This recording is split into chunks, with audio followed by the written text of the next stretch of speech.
What is going on, everybody? Welcome back to the channel. Aftersound here, bringing you Splinterlands content every single day. We also stream right here on this channel every Tuesday, Thursday, and Sunday morning, so come by and say hello.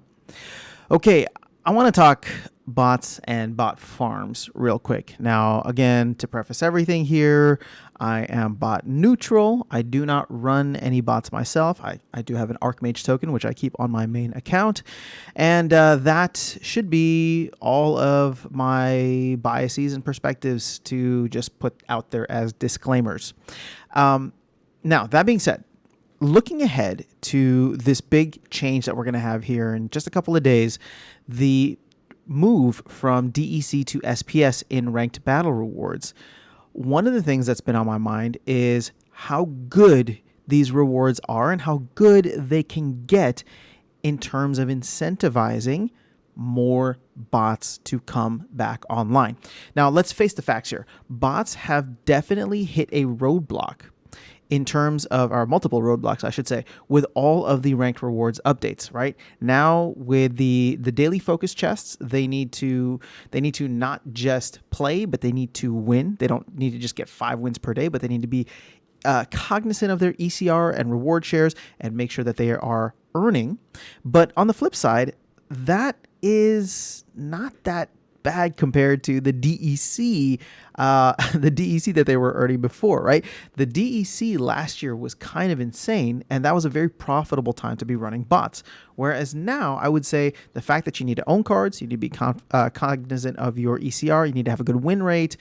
The rewards have gone down and the costs have gone up for running bots, right? And I'm talking about bot, not necessarily even bot farms, because that makes people think about like 10,000. But like I said, when I look at bots, whether it's Archmage or whether it is a bot farm of 10,000, there's no difference to me. The only difference is capital, right? If you have the capital and can run it and it is profitable, that is the important thing, then why wouldn't you do it, right? If I could invest $1 and for every $1 that I invest, I get $1.10 back, I would do that unlimited amounts of time as long as I had the dollars to do so. Do you get what I'm saying? So therefore, the incentives will always be there to bot accounts if the dollars and the profit margins make sense. So why am I bringing all that up? Well, it's because we're taking a look here at what the team has given us in terms of the overall rewards that are going to be paid out in SPS. Now, this is a very clean 7x, right? To go from 9,000 in DEC to 63,000, and this is in ranked battle play, right? So we're going to ignore the focus and season chest right now. We just want to look at wild and modern format, essentially the same thing, right? But there are 2 pools here of 900,000 SPS each that will be paying out, and in comparison to where they used to be, where DEC was, $9,000 up to $63,000 is a clean 7x. Now, this $63,000, I believe, was taken when SPS was maybe above 6 cents, between 6 and 6.5 cents. Actually, we can do some math right now. So there's 900,000 tokens times 0.058, I think is the last time I saw it. So that's $52,000. Divide that by the 9,000. And okay, we're still looking at like almost a 6x here in terms of the number of amount or value of rewards being pushed out. So when this flips, I don't know if that is enough for bots to be considered profitable, right? In order to set up a bot account in bronze or whatever league, right?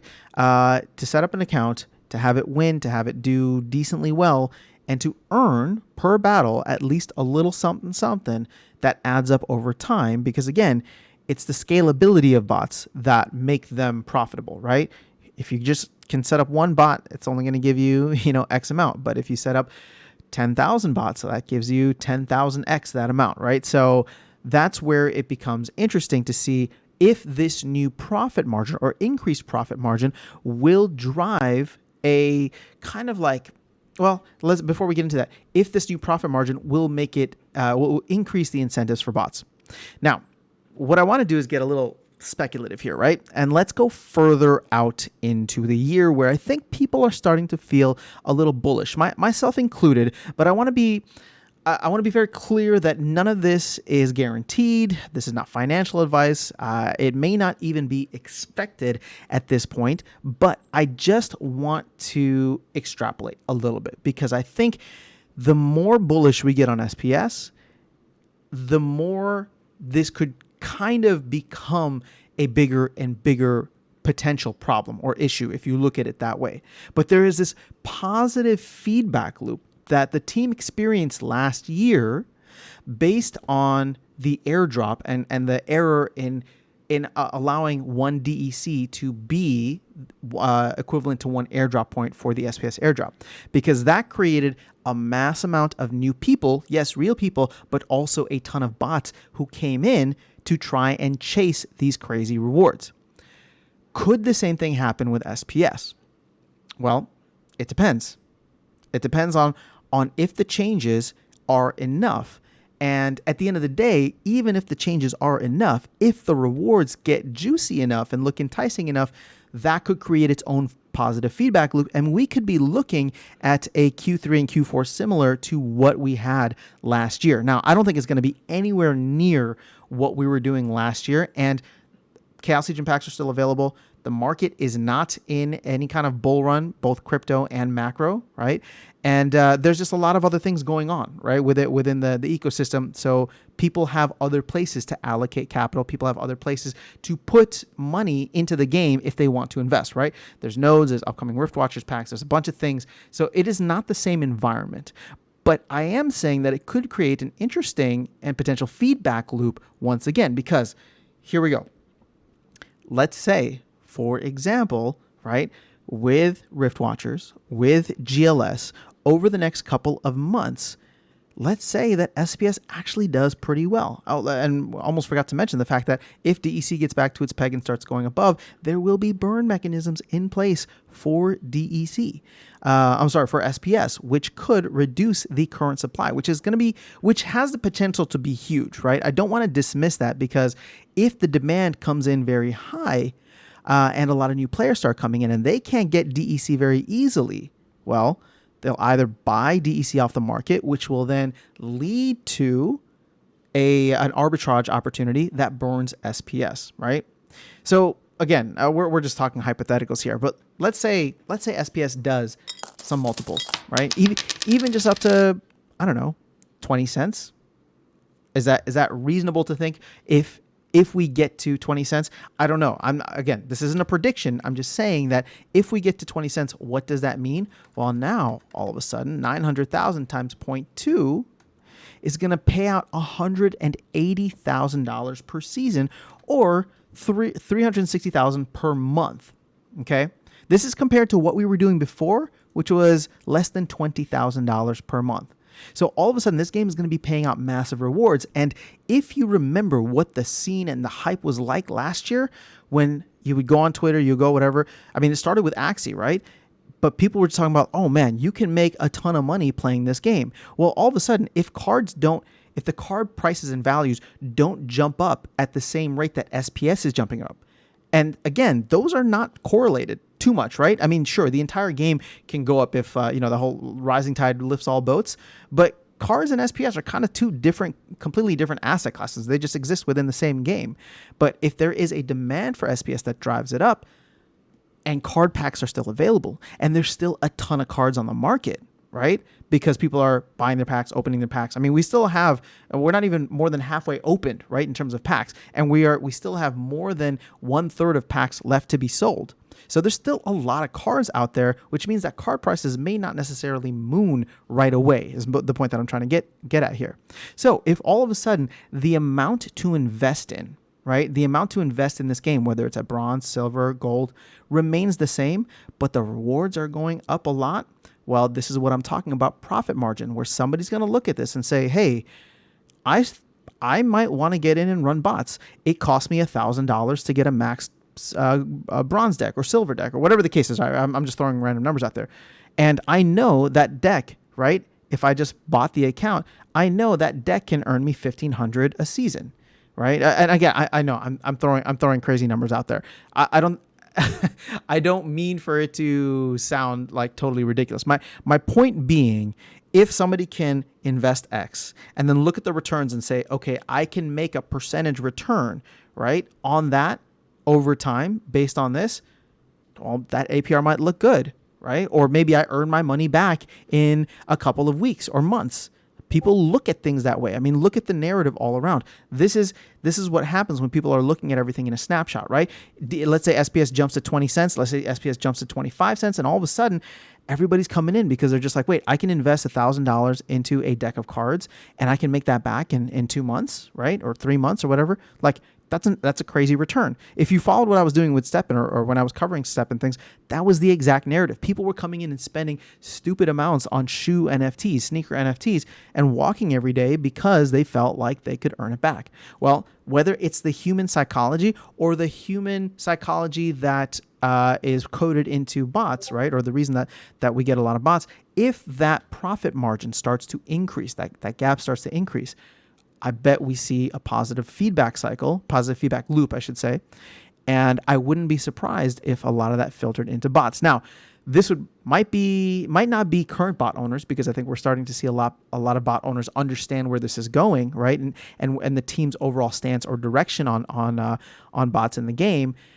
But you might get new people who come in and wanted to give it a flyer shot, right? And say like, hey, you know what? Sure, let me set up 100 bots right now. I have the capital to make this happen, and I can buy all these cards. And this company, right? Splinterlands, they just released another game. They got this, other projects that they're working on. They got this Warner Music deal, right? Like, people might just come in and start feeling real bullish about Splinterlands itself, right? And come in and throw some large capital, which could, again, drive prices up, but unsustainably, right?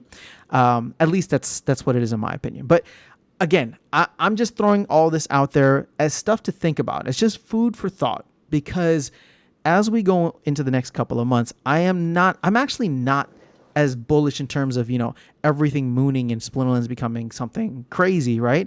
But I do think that there is an opportunity here for Splinterlands to be somewhat of a bear market darling, right? There's a lot of really great things happening here. And if the press comes in right, if the advertising and marketing starts to hit, and we do start to get all these different opportunities, you never know what things could look like when the market starts to get irrational about a project. And while I think that could be great for a lot of people, if you've been here, that's awesome.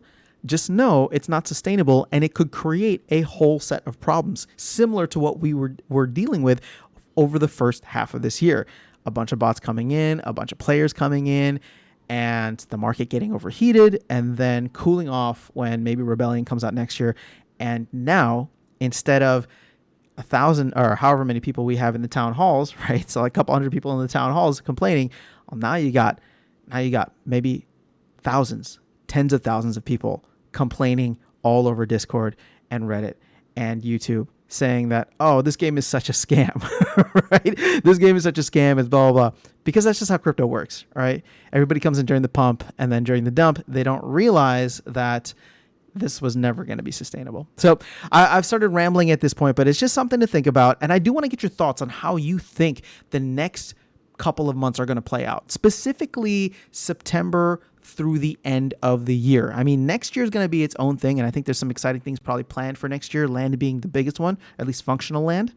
But over the next couple of months, the team seems to be incredibly bullish about where the game could go. So I want to know, are you feeling that same kind of bullish sentiment? Are you a little bit more reserved like myself? Or is this just something where we have no idea, right? If Bitcoin nukes down to 15 or 10K in September, that could pretty much throw a huge damper on any kind of moon party that anybody's waiting for. So I don't know what the answer is. I don't know what the future holds. I'm excited, though, for all of the things that are coming from a game aspect, from the investment side, token values, all that. I think a lot of it is still up in the air, although I wouldn't disagree that there are a lot of great things happening for Splinterlands that could drive more people in, more interest in, and potentially more money in, which would be good for asset values and token values across the board. But I'm going to leave it there. Let me know your thoughts in the comments below. I will catch you all in the next video, and I will see you around the game. Take care.